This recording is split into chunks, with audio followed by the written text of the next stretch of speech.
मेरे कई दोस्त ऐसे हैं जो राजनीति से बड़ी नफ़रत सी करते हैं। उनको कहते हैं राजनीति से दूर रहना चाहिए और इस तरह से तमाम बातें करते हैं। लेकिन उससे पहले आप पीछे देखिए, वहाँ पर माता देवी जी के चरणों पर एक कुत्ता बैठा हुआ है। ये हिंदू धर्म की सहिष्णुता है कि एक कुत्ता भी माता के चरणों में बैठ सकता है, उसको भी अधिकार है माता के चरणों में बैठने का।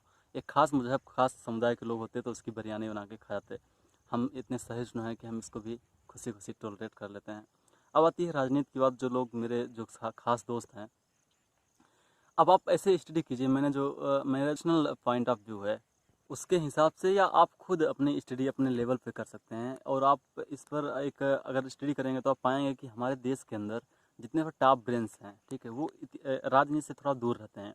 और यही वजह है कि बिहार जैसे एक, जहाँ सबसे ज़्यादा जहाँ के लोग आईपीएस बनते हैं, उस जगह एक राबड़ी देवी जैसी अनपढ़ महिला सीएम बन जाती है। वहाँ के पर अनपढ़ जो 12 फेल 9वीं फेल लोग शिक्षा मंत्री बन जाते हैं।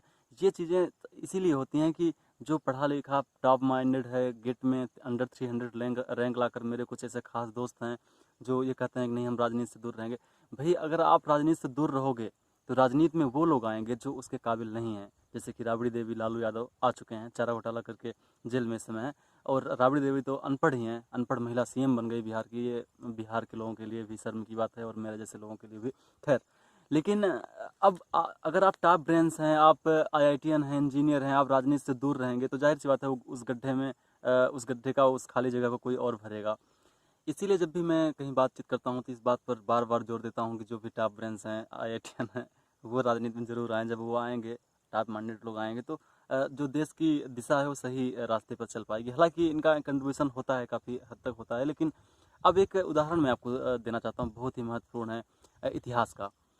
एक हिस्टोरियन ने एक बात कही थी बहुत पहले, मैंने उनकी लिखी किताब पढ़ी। उसमें उन्होंने कहा कि इतिहास इतना महत्वपूर्ण सब्जेक्ट है कि उसे इतिहासकारों के भरोसे नहीं छोड़ा जा सकता। अब आप इसे ऐसे समझ लिए, ये एक फिलोसफी है। इसके पीछे तर्क ये है कि कक्षा 12वीं में जब हम स्टूडेंट होते हैं तो वहाँ पर हम देखते हैं जो आर्ट वही बंदा लेता है जो मैथ नहीं लगा सकता, या जो विज्ञान जो नहीं पढ़ सकता, साइंस पढ़ने की क्षमता जिसमें नहीं होती। जनरली 99% लोग ऐसे ही होते हैं कि आर्ट ले लेते हैं।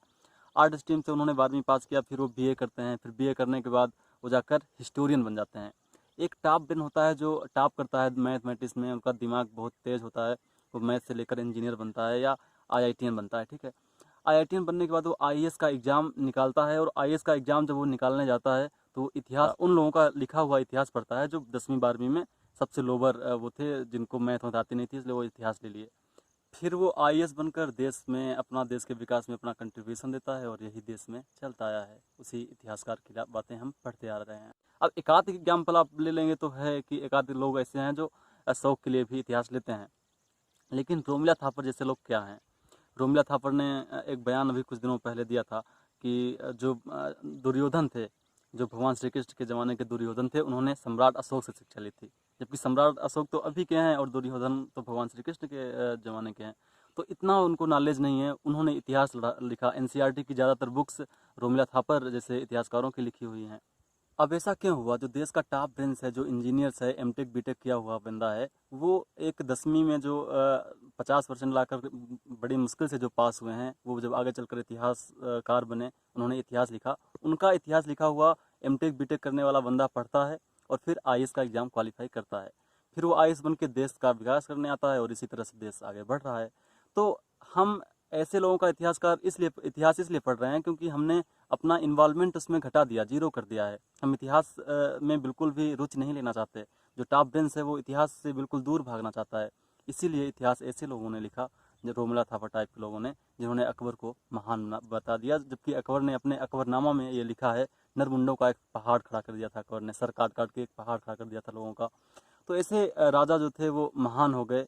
ऐसा इसीलिए हो पाया है क्योंकि डॉक्टर और इंजीनियर जो टॉप ब्रेन्स हैं देश के, उन्होंने इतिहास में रुचि नहीं ली, उन्होंने इंटरेस्ट नहीं लिया। तो हमें जो हमारा ये कहना है कि जो टॉप ब्रेन्स हैं वो इतिहास में रुचि लें, उसी तरह से राजनीति में भी रुचि लें। अगर नहीं लेंगे तो वही होगा कि गलत लोग वहाँ पे आएंगे और गलत चीज़ें लिखी जाएंगी। एक कंसेप्ट है, print it to reprint it. अब कहने का मतलब ये है कि आप एक किताब में कोई चीज़ें लिख दीजिए, वो भले ही फेक हों, बार बार पढ़ते रहने से वो झूठ सही लगने लगता है। और आप प्रिंट कर दीजिए तो दिमाग में वो चीज़ें रिप्रिंट हो जाती हैं।